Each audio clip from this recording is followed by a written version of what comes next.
Good afternoon, everyone. We're right at the top of the hour, so while we wait for some additional individuals to join, I will go ahead and get started with some housekeeping items. My name is Kimberly Rickert, and I am the Director of Organizational Partnerships at Retain Kentucky. And thank you for joining us today.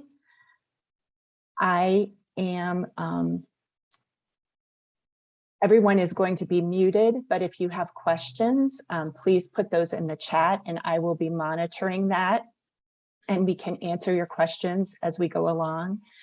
We're going to go ahead and put up a polling question. And if you wouldn't mind answering that right now, we would appreciate that. Our recording will be uploaded to our Retain Kentucky Media YouTube channel, so that will be available within a few days of the conclusion of the recording today. So if you'd like to view it again or share it with someone, feel free to do so. You can also visit our Retain Kentucky Media and subscribe for any of our Implement Seminar series, past or future. And the live transcript is available for everyone. You can disable that if you choose to do so individually.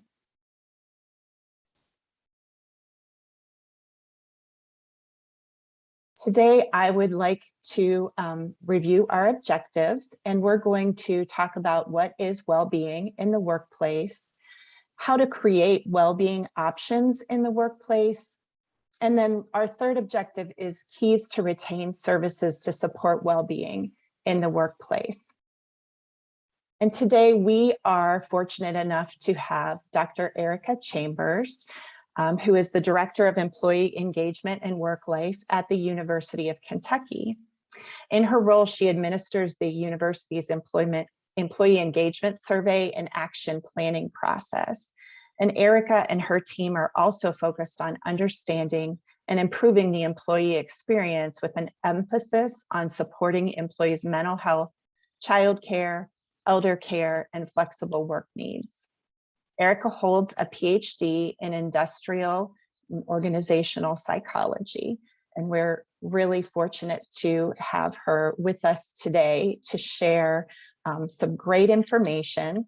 But it is a limited amount of time. So in addition to the information that she'll be sharing today, we wanted to let you know that you can find more resources at www.uky.edu /HR/work-life-and-well-being. So feel free to peruse that website for additional information.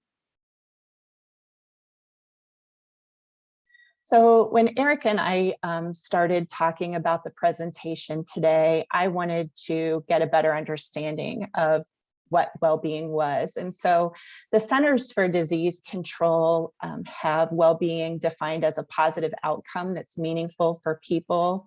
And it is in many sectors of society because it tells us that people perceive their lives are going well. And they talk about good living conditions, and in that you would imagine housing, but also employment is a large focus because they're fundamental to well-being.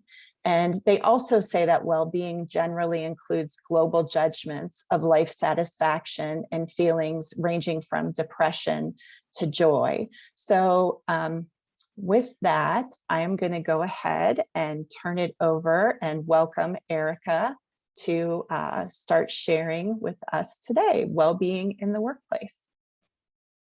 Thanks so much, Kimberly. It is really great to be with you all today.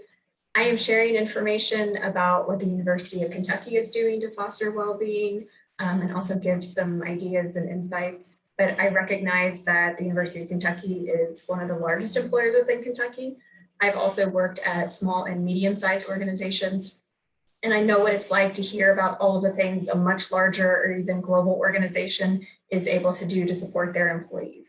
So you know your employees best. And I hope that you walk away from this presentation with a few ideas, but I also hope that you have an opportunity to listen to your employees or to continue listening to your employees in the new year and hear what they believe will best support their well-being. Next slide, please. But for today, these are the 5 areas we'll cover within the presentation. Mental health, personal resilience, and physical activity are a few of the traditional pillars of well-being, but we've also added flexible work and support for caregiving to this presentation because employees often tell us that these influence their sense of well-being overall. Next slide. Within the University of Kentucky, we work to support employee mental health in a variety of ways. We have internal program offerings and services like mental health therapy that is available to every employee. And this includes 5 therapy sessions with a licensed clinical social worker each fiscal year.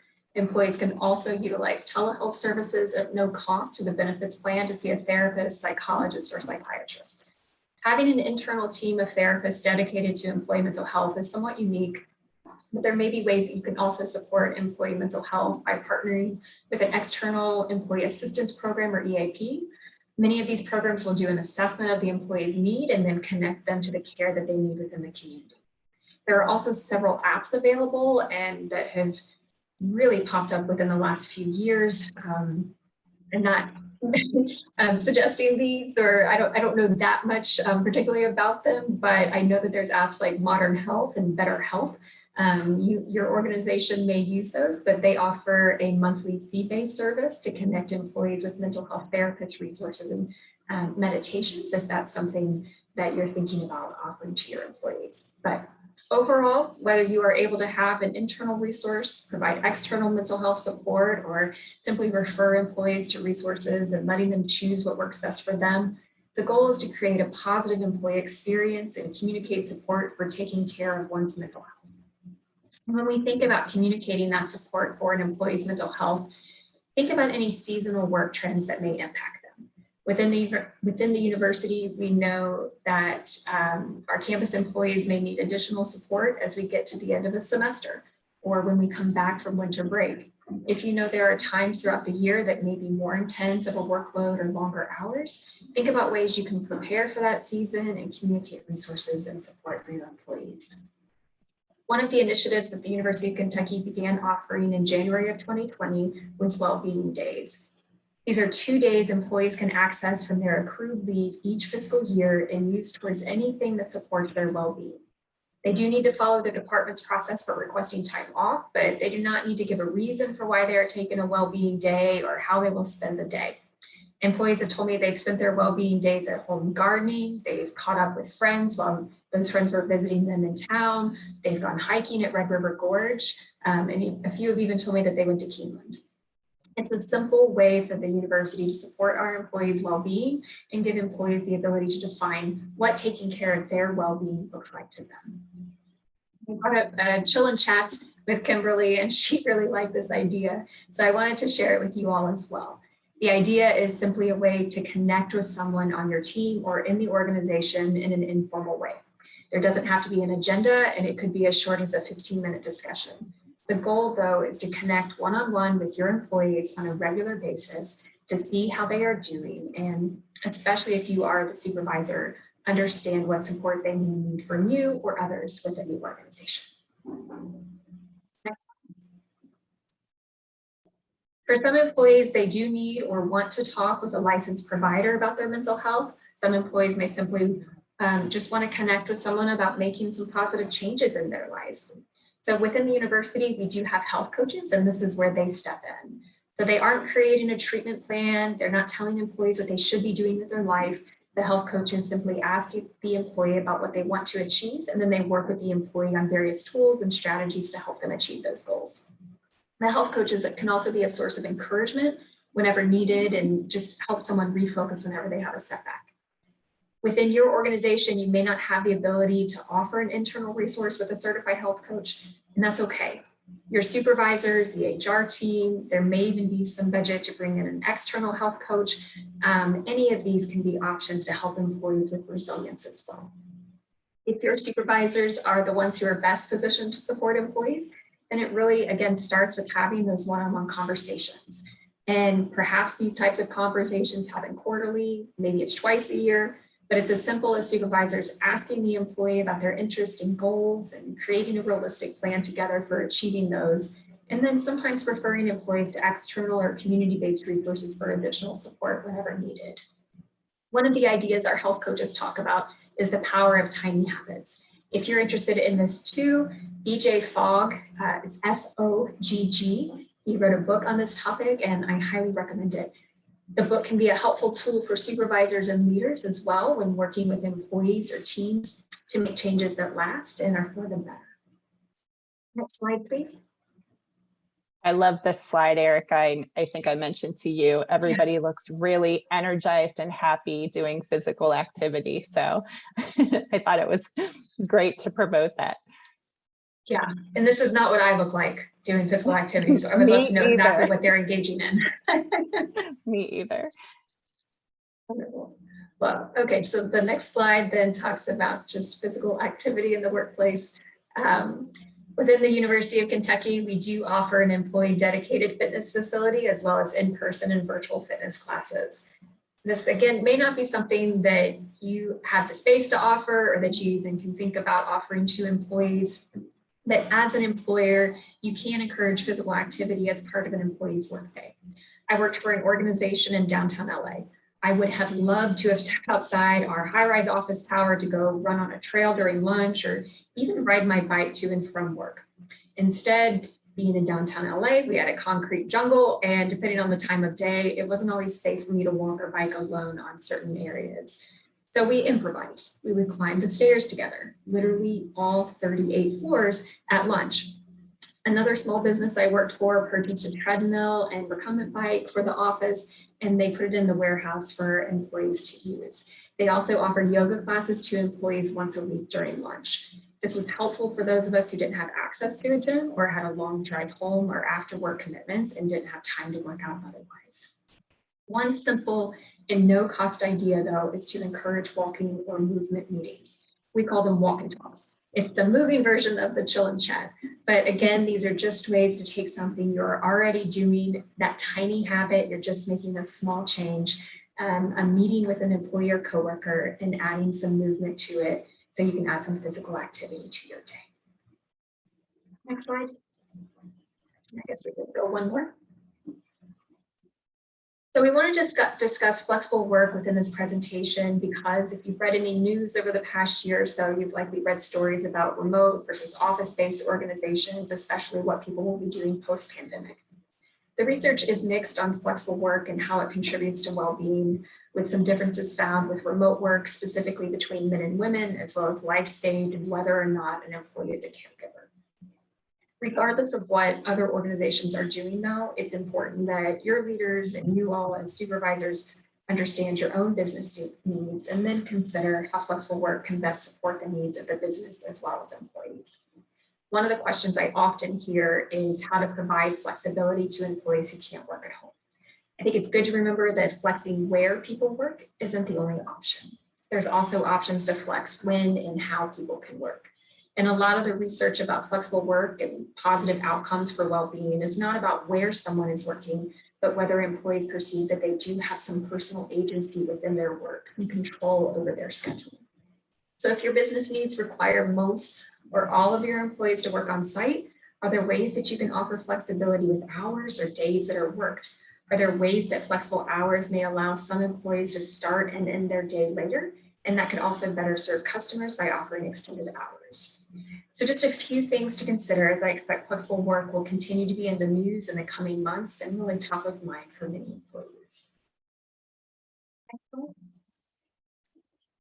So at the University of Kentucky, we do recognize that many of our employees are parents or guardians, or they are caregivers for aging parents or relatives. Some are even in what is referred to as a sandwich generation and caring for both children and aging parents at the same time.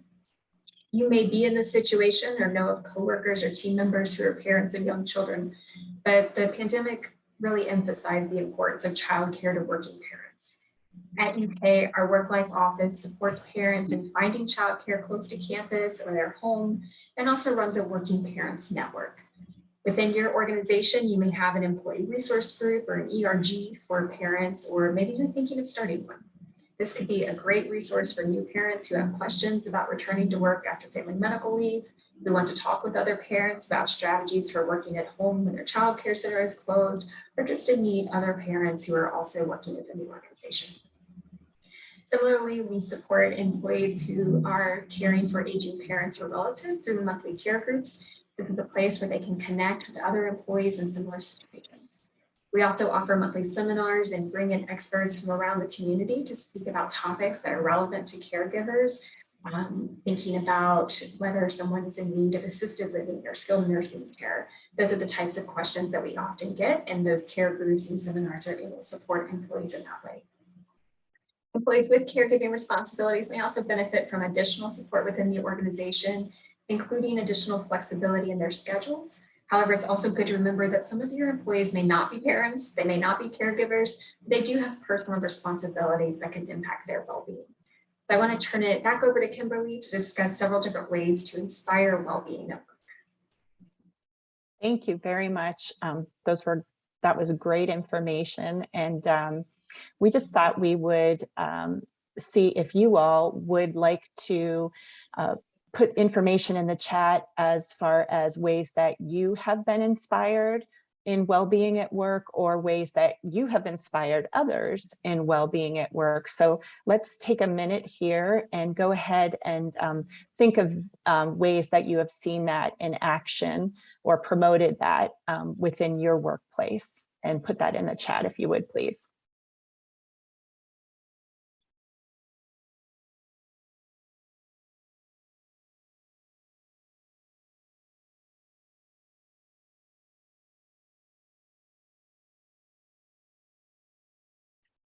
So while we're waiting for some examples, I am going to share some that I have seen. And Erica, you mentioned some of these, the walking group with the walk and talk.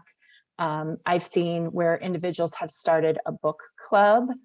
I know within our return to work coordinators team, they share recipes and healthy recipes, and that's always fun. We have somebody that said that their organization cancels all inter-organization meetings the last 2 weeks of December, so you have extra time to decompress before the busy holiday season. Organized a holiday ornament swap, and that was a really fun event. So thank you for sharing those in the chat. Promoting healthy snacks in break rooms or cafeteria if you have one. And I was able to see where an organization created an inspiration station, and it was a location within their employment environment, either virtual or a physical presence, where people could post inspirational sayings, motivational sayings, and individuals can then review those, and if they chose to, they could take one or they could leave one. So the important thing about that is to, develop the rules around that if you're going to do that. And we also have staff kudos is another way that people have inspired at work and been inspired at work. So all great ideas, but just some things that can be done, as Erica mentioned, regardless of the size of your employer or your organization. So thank you for contributing. Erica, I'm going to turn it back over to you to talk about our next slide. Great, thank you. So we've talked a lot about things that you could possibly add or things that you could start doing. But I think it's also important to think about ways that you can set boundaries to promote well-being. And so we'll look at that on the next slide, and just thinking about ways to change or even eliminate activities. So for some of us within this seminar, it may be true also of your employees, that setting boundaries, eliminating an activity or task, or simply saying no to something is actually a better strategy for supporting well-being. It can be difficult for some people to say no at work. I know that I sometimes struggle with this as well. If you are a supervisor or leader though in your organization, think about any current practices or processes that may be inefficient or they take up a lot of an employee's time, and see if there are ways that you can change that process or perhaps eliminate steps and save your employees time. You can also think about ways that you can model personal boundary setting for employees. Saying that you are attending an event that evening and you don't plan to check emails, that you're eating lunch away from your desk that day, and encouraging these types of behaviors with your employees too. So again, we've talked a lot about things that you could add, and I sometimes feel like, yeah, boundary setting is covered in terms of thinking about the ways that it contributes to well-being, but have we thought about this internally and the ways that we as supervisors and leaders also can affect this for our employees and ways that we can also model this. So I do want to turn it back over to Kimberly to talk about ways that Retain can also help with well-being support. Thank you so much. And thank you for these last couple of slides. These were definitely takeaways for me that I hadn't thought about specific to well-being in the workplace, is that, you know, we think about adding opportunities and options for employees, but basically setting those boundaries and maybe getting rid of meetings that, you know, really aren't necessary, or like you said, some of the other examples of eating away from your desk, or, you know, attending a function and not answering emails are great. So thank you for sharing that. That's something that I'm going to definitely take away. So as far as Retain well-being and how we can support employer organizations as well as workers, our return to work coordinators can help connect individuals to mental health support, as well as the personal resilience support that Erica mentioned. Our self-advocacy model supports individuals in identifying, navigating, and negotiating flexible work options available to them. And we can also assist in connecting participants with caregiving support to promote well-being in the work-life options. We are supportive of employers through training and also peer mentoring for not only the employer, but also the worker to promote that well-being across the board.